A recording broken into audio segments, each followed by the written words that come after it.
And these aren't just Hollywood people. I'm sure a lot of us know people that we probably know people that are in these same situations. I know I do.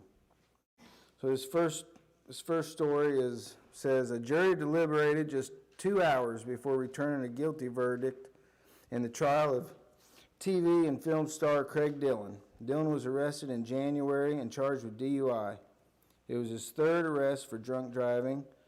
After a scathing rebuke for irresponsible behavior and for being a poor example to young people, the judge sentenced him to 6 months probation and required him to spend 2 of those months in an alcohol treatment center.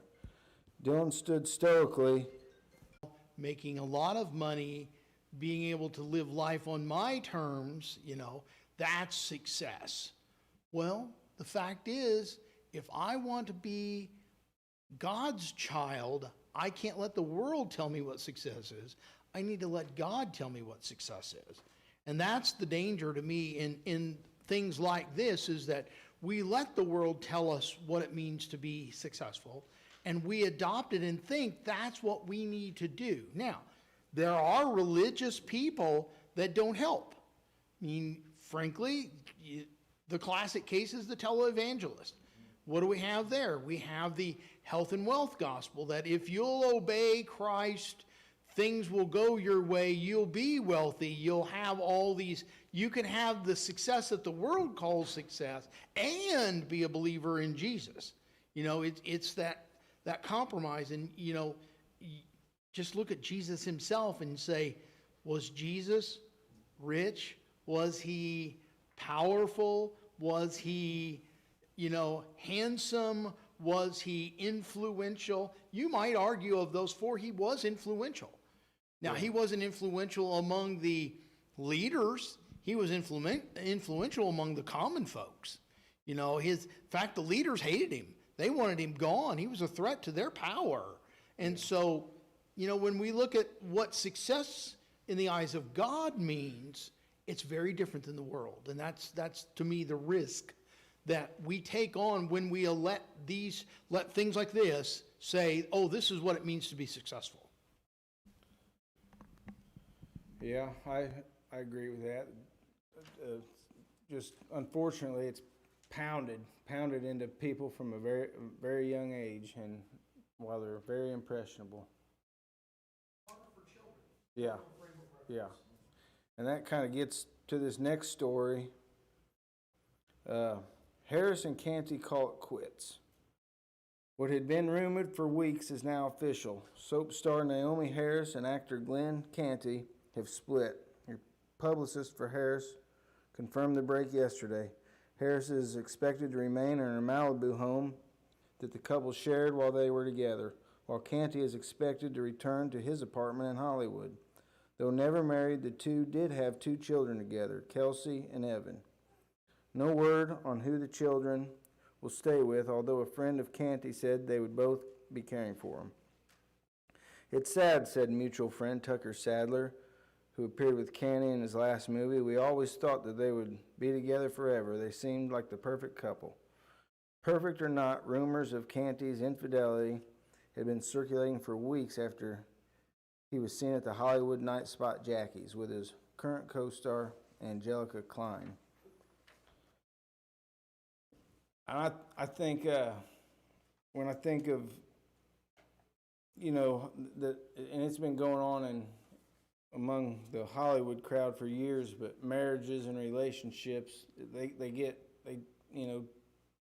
change marriages and relationships like we change our socks, or it's like every year or two they're with somebody new. And I don't know I know we talked about it a few weeks ago when Kendrick was up here, but the divorce rates are climbing, and I know it's always been a lot higher in the celebrity crowd than it is among everybody else, but I think it's the divorce rate among regular people is going up. Single parent households are going up, and I think that kids especially, need role models. Think that that's the way that's the way everybody does it. They've grown up without a dad or in not good homes. And yeah, Ryan. Yeah, part of the issue is just how nonchalant everything is. Yeah. Their living together was nonchalant. Throw a couple kids in the mix. And then the other part is their mutual friend, their reaction was, well, it's just sad. Yeah. No, it's more than sad. You know, that's not the way the home is designed. Everything starts in the home. The way we raise our kids, the way you were raised, the way I was raised, it all starts in the home. And those are like the basic building blocks of faith. And everything's just, it's just so liberal and so nonchalant now, and it shouldn't be that way. Yep. Well, yeah, and growing up without, I grew up with it. My dad was in the house, but other people growing up without dads in the house, I see the troubles they had. A lot of them got into drugs early, got in, had trouble with school, had trouble with a lot of things. And I mean, a major problem in our society. It seems like everybody's getting into drugs, whether they have a good family or not. But it seems like it's a lot more with people with unstable homes, being raised without a mom and a dad, just a lot of unneeded turmoil in the house. Life seems to be hard enough without that extra. Yeah, Dennis. I think that this one and the next one both are good examples of basically how this works. I mean, we see how this has become normal now here in Middle America.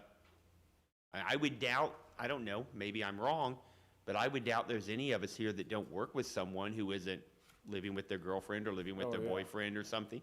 It's just normal now. And while that bothers us, there's also a part of us we can't change that. We can change our kids. We can teach our children. We can be the example that we need to be and let them know that this isn't normal and this isn't right.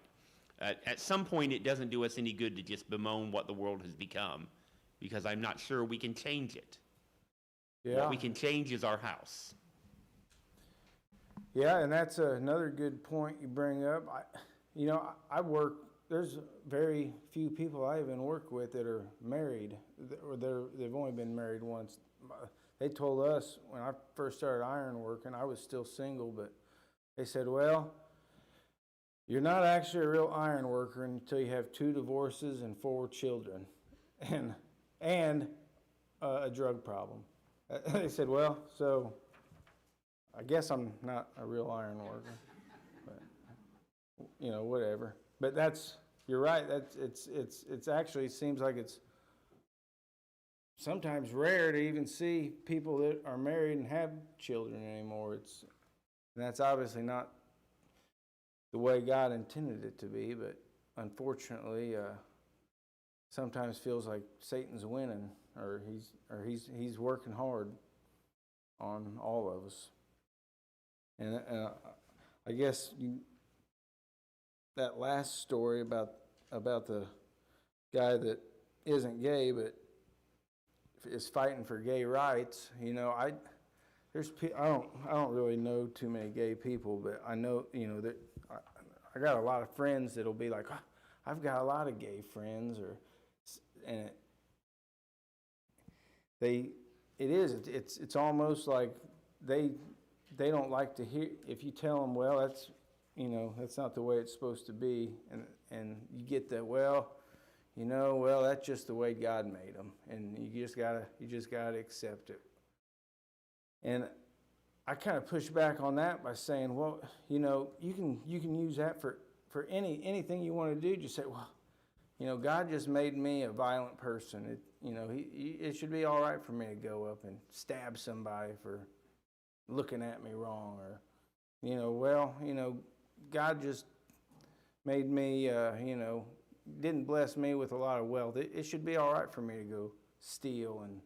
And you see, unfortunately, we're seeing a lot of that in society. I mean, you have whole gangs going in and burning down cities because they feel like they deserve it and haven't had a.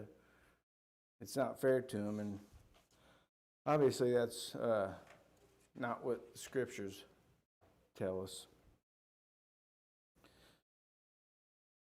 Looking back to these questions, do you guys think these articles are accurate?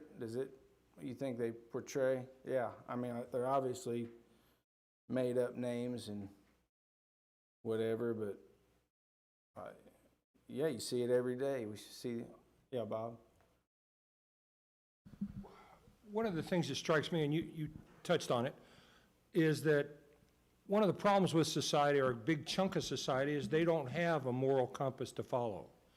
And we know the scriptures tell us, we can go back to Genesis and we see a man and woman are cleave, then have children, and so on and so forth. There is a commitment made to the man and wife, and then the children are raised, and we talked about it, I guess it was with Kendrick, when Kendrick did that one, but we talked about it, and we all know that marriages do take work on both parties to make it work. Let's be real.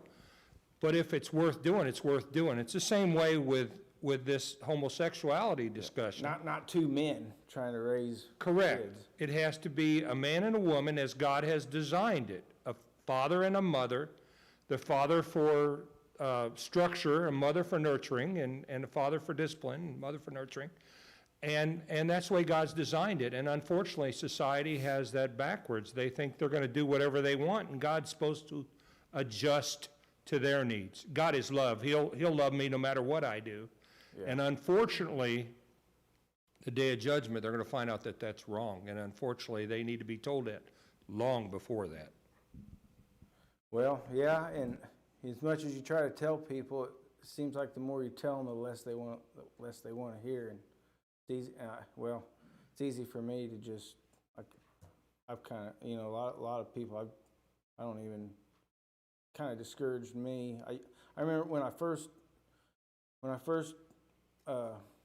was raised going to church, but when I first obeyed the gospel, and I was inviting people to church about every week. A few of them would come, but after a while, it's like they didn't. It's like they were almost put off that I would even bring it up anymore. And that is the part to me that gets really discouraged. That discourages me because if I didn't have my mom she would ask me to come to church every single time I saw her, and there for 12 years, 10, 12 years, I don't even know how long, I didn't want nothing to do with church. I was perfectly fine doing whatever I wanted to do. I was pretty reckless. And one day, I decided to go to church and been going ever since. But yeah, I get frustrated. Unfortunately, it seems like the powerful influences are not the ones we should be listening to. And that does get frustrating. And this second question didn't really make a lot of sense to me because it says make a list below of some of the current actors and actresses that are idolized by young people. Comment on what you know about their lives. I really don't know. I don't really know what the younger crowd watch. I mean, my daughter watches. She's into Elsa and princesses, and my boy, I think, likes SpongeBob. But so I'm not really up on the new pop culture to even really have an opinion on this. But unfortunately, some of the I used to be a big sports fan until the last couple of years when they kind of showed their true colors about how they are. I've kind of unfortunately stopped watching that stuff because I don't think they deserve my time anymore. But anyway, that doesn't have a lot to do with role models or anything. But going on to the third question, You know, why do you think these young people, oh, sorry, Mark. Here, if you want a scriptural frame of reference on this, let's go look at 1 Corinthians 1, verse 26 is the verse I was thinking of as you were speaking. You know, in verse 23, this is a verse we're familiar with. We preach Christ crucified to the Jews a stumbling block, to the Greeks foolishness, to them which are called, both Jews and Greeks, Christ the power of God and the wisdom of God. Because the foolishness of God is wiser than men, and the weakness of God is stronger than men, in verse 26. For you see your calling, brethren, how that not many wise men after the flesh, not many mighty, not many noble are called. So, you know what we're observing today? It's not new. You know, it was the same in the first century when the gospel was preached, that the wise of the world, the mighty, the powerful, the influential, the noble, the wealthy, they weren't interested in the gospel then. They're not now. There's nothing new under the sun. That's Ecclesiastes. The other thing is, you said, you know, you invite people and you get discouraged, but one of the things we all need to remember, and I'm talking to myself more than I'm talking to you, is that that's what God's told us to do. Some will respond and some won't. So while we're discouraged, we need to continue. We know that we plant the seed, we try to water it, and God will give the increase. We're not responsible for the increase. We're responsible for the planting of the seed, and we all need to remember that. Yeah. Always. So I actually did my homework. I got an actor on the list. All right. One of the people I saw most recently in the news was Chris Pratt. I don't know if you've ever seen Guardians of the Galaxy or if you've seen Jurassic World or any of the new Jurassic Parks. He's the main character from those movies. And he caught a lot of flack when he was accepting an award for thanking God for that award and then talking to young people about God's moral standard and what a household should look like and what, you know, a marriage between a man and a woman and so on and so forth. And then, you know, the discussion questions got into it, and they said, well, then if you're such a Christian, how do you justify being shirtless in the movies and using foul language and that kind of thing? He said, well, that part's just acting. Okay, so it's okay because I'm just acting. That's not really me as a person. And so that kind of sends a very confusing message to those who think he's a Christian, because they think, well, as long as I'm getting paid, or as long as it's, you know, not really I'm at church, it's okay if I'm a cussing, or if I'm, you know, getting videos or pictures of me, you know, half naked on screen for everybody to look at. And so, you know, even the ones that appear on their face to be good people, like most people would consider him, most being the world, his actions, unfortunately, don't match his Christian character when he's on screen or elsewhere. So I think they lose a lot of influence that way, and it confuses a lot of people who might look up to him otherwise. Yeah. Speak louder than words. Well, and young people especially have a hard time, you know, knowing that what's in the movies isn't real. I mean, I used to think Rocky Balboa was real, unfortunately. Yeah. Oh, yeah. Oh, Dennis. Sorry. Oh, sorry. A couple other people I thought about just now was Kevin Sorbo. I don't know if you remember, he played Hercules a long time ago in that TV show. And, you know, Tim Allen and some of those other ones. Whenever they speak up about being Christian, especially Kevin Sorbo, who's very outspoken, people call him right-wing or whatever. He's a conservative. He's an outspoken conservative. He can't get a job anymore in Hollywood because he says he stands for Christ or he stands for God. He's a Christian, what, you know, quotation marks or what have you. But even anymore, when people want to stand up or they want to express their point of view as far as what their moral standard is, you know, they're excommunicated from the business. So it's getting harder and harder for anybody who does even have some sort of a moral standard to even have that sort of Hollywood influence anymore, because they just boot them right out. Yeah. Right. Dennis. It's when we were saying that, it reminded me, you see that a lot, I think, in sports. I do follow sports. A lot of guys they have that claim. You know, anytime you give them anything, the first thing out of their mouth is thanking God for all of this. But then you compare that to how they live, and you don't see it. And I think that can be harder, especially for our young people. Yeah. Because it's a double standard. You know, on one hand, we talk about what great people they are, and they're doing this and they're doing that, and all of this wonderful things they're doing, but yet then you also see some of just the awfulness that goes on. The opposite. Yeah. Yeah. And it can be confusing. It is confusing. Oh, sorry. Do you think these are the kind of role models young people should have? I think we've all agreed. Oh, sorry, Gene. Isn't it funny that every lesson in this book we've talked about so far, what's the number one thing we talk about? Family. Oh, family? Parents, right. I mean, if you take all of these 20-some or whatever, it goes back to the same place.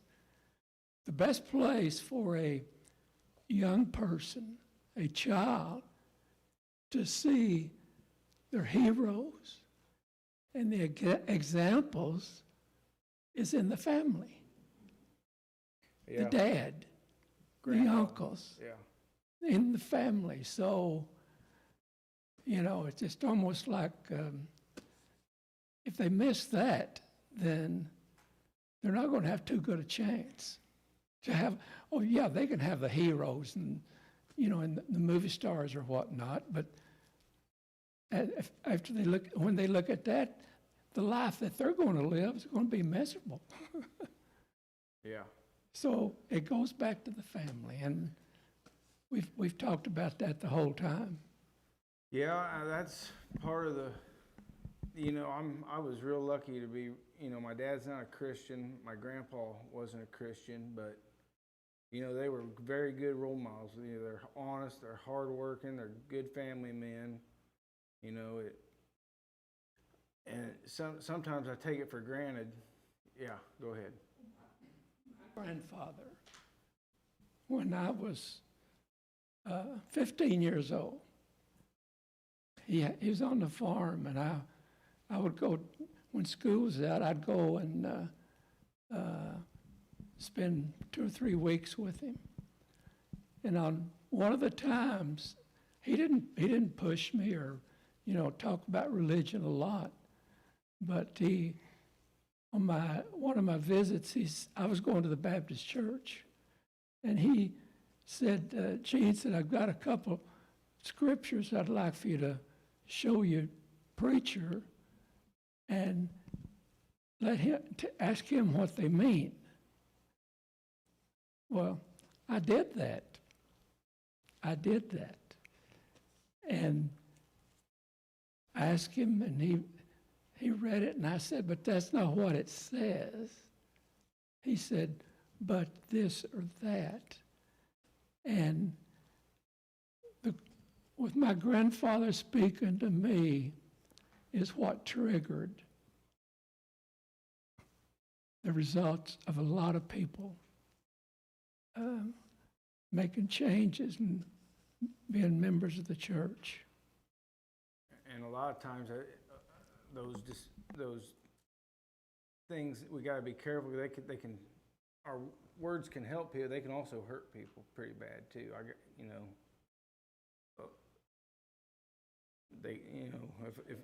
if we're not careful, we can send somebody. You can turn The people older away. are supposed to be teaching the younger, Yeah. the grandfathers and whatnot, you know, and the fathers. Oh, yeah.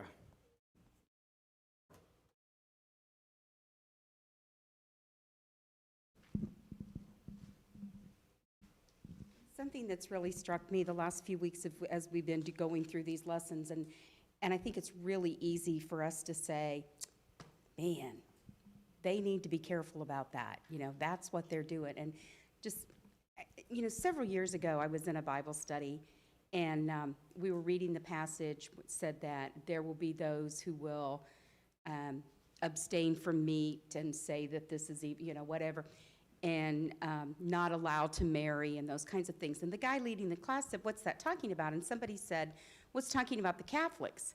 And he said, "No, there were no Catholics when this was written." He said, "This is talking about us. This is talking about Christians."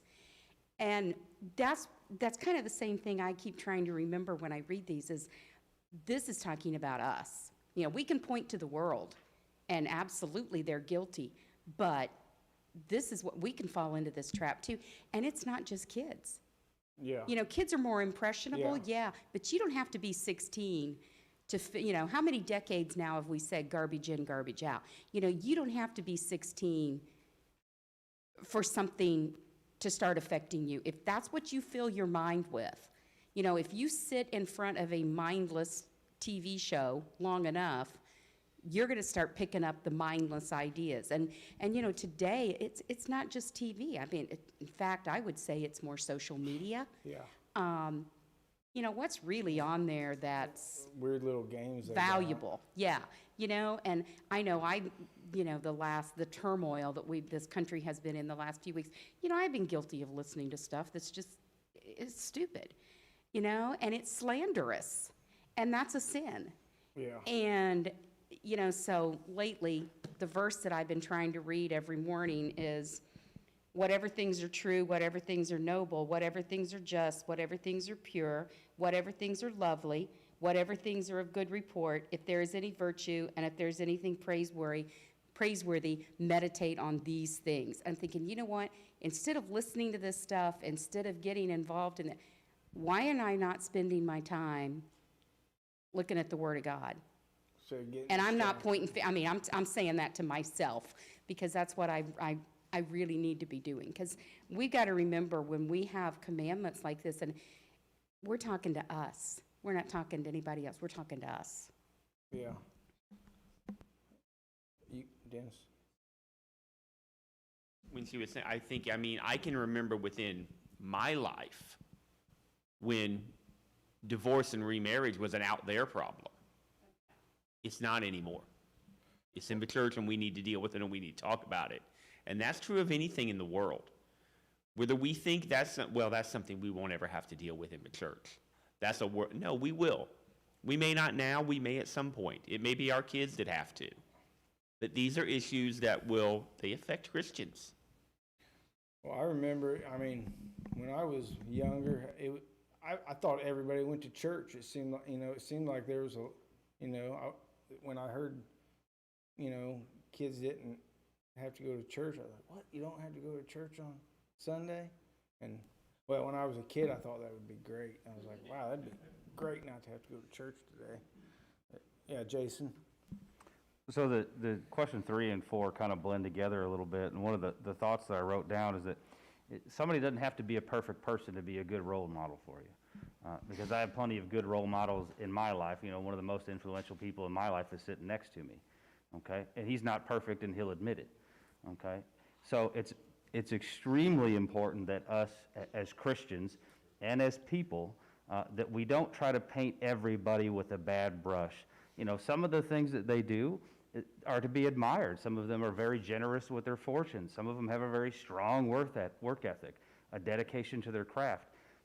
A person doesn't have to be perfect in order to be a role model. But one thing we can teach our children and remember ourselves is it's okay to pick up on the good as long as we leave the bad behind. And once we start painting everybody with a bad brush, and let a couple of bad things spoil the bunch, that's a pretty slippery slope, because that's the kind of thing that's done to us as Christians. A couple of bad apples out there, a couple of bad people, and all of a sudden, those crazy fundamental Christians. So we got to be careful about not painting everybody with a bad brush, or just saying because they're in Hollywood and they're doing a couple of bad things wrong, they're all bad people and they're all awful. Because if we were to have our lives examined under a microscope, I'm sure there's a whole lot of things we can improve upon as well. So, but we want to be the best role models we can to our children, and sometimes they're going to have to look at the really good things that we do, and they're going to have to hopefully leave behind some of the bad things we're guilty of doing as well. So, Yeah, I agree with you on that. some people that, if you'd have known me 12, 13 years ago, you would, my mom said I was the last, she's got 4 kids, and I was the last one that she thought would be in church. And one of them is in, but 2 of them aren't, but we're still working on the other 2. Oh, yeah, Ryan? When I was listening to Rita and to Dennis make those comments,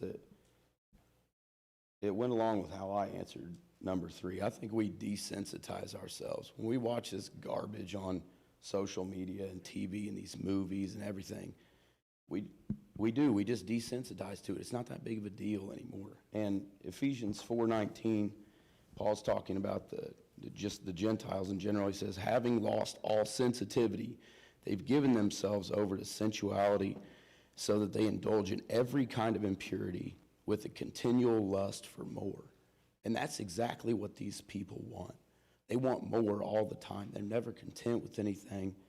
And in 1 Thessalonians 4:7, it says, for God called us not to be impure, but to live a holy life. And that's something that they don't value. They only want money. They want more all the time. And we don't value the same things. Seems like it's getting worse too, fast. But yeah,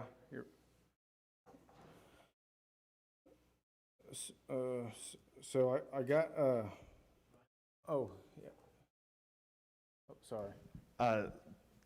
So when I was a kid, my dad, and I wouldn't recommend this specifically, but it did teach me a lot. Everyone probably remembers the show like Maori, and I can't remember what the other one was, Jerry Springer, that was it. But that would always have the crazy couples or families on there, and they would fight and that kind of stuff. Well, my dad and I would sometimes sit down and watch it because it was kind of funny to see all these stupid people doing really stupid stuff.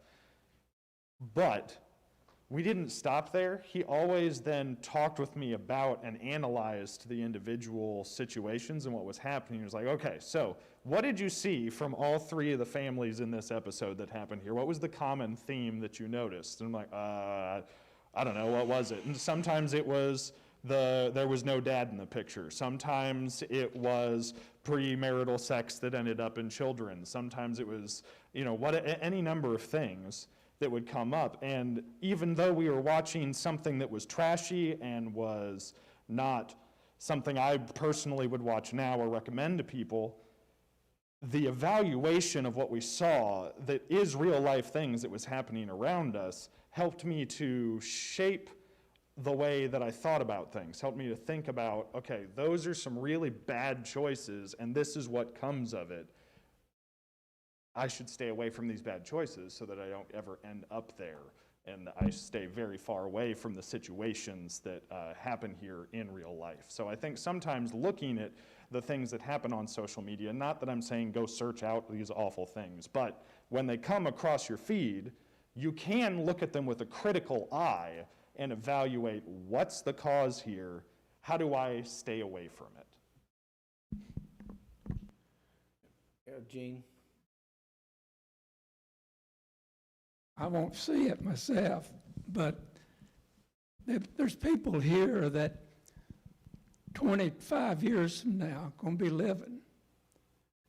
And there's no question in my mind, social media is the worst thing that I have ever seen in this country, the way people are acting. And my son, they want me to get on Facebook, and I said, no. One Christmas he was visiting, and he went ahead and got me on Facebook. And I went in to sign in, and it took me 3 months to get off of Facebook. Yeah. I wasn't interested in somebody, the baby crying at night or having to do this or that. I mean, it's the most ridiculous thing that I've seen happen in this country. Social media.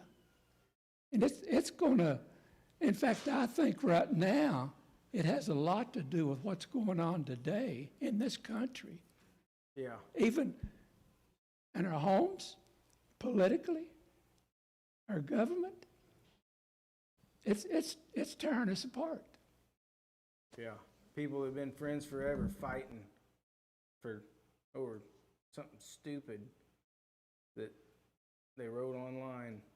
But yeah, I agree with you about that social media. I wish it could be undone somehow. But anyway, we got these last questions. Some people are fascinated with Hollywood gossip and they want to know everything going on in the life of their favorite stars. And I do not think that's a good thing. Another show that I've seen, I don't watch it, my wife watches it, is that Kardashian show. I mean, who in their right mind would think it's good to have a TV crew following you around, recording every minute of your life, and people watch this and they want to grow up and be, they want to live their life like these people. Did you have something? I was going to say everybody wants to be a reality star. Yeah. And I guess the last thing I got is these verses. I got 1 Corinthians 11:1 says, "Be ye followers of me as I also am of Christ."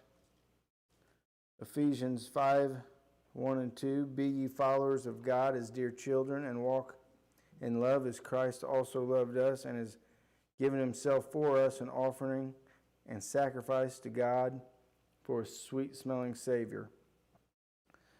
Philippians 2:5 is, let this mind be in you, which was also in Christ Jesus. I think most of these are at least the Ephesians one was telling us to be followers as children. Don't wait, do it the minute you can, the minute you know that you know it's right. Don't wait, and think you're gonna maybe do it a little bit before you die. I know some people, I'm sure, do that. We got Romans 12:9, "Let love be without dissimulation, abhor that which is evil, and cleave to that which is good." Ephesians 5:11 and 12, "And have no fellowship with unfruitful works of darkness, but rather reprove them. For it is a shame even to speak of those things which are done of them in secret." In Philippians 4:8, I think you read that. "Finally, brethren, whatsoever things are true, whatsoever things are honest, things are just, things are pure, whatsoever things are lovely, whatsoever things are of good report, if these be any virtue, and if there be any praise, think on these things." And I think I made it 45 minutes. And again, appreciate everybody letting me do this tonight. I think I learned a lot too. Thanks.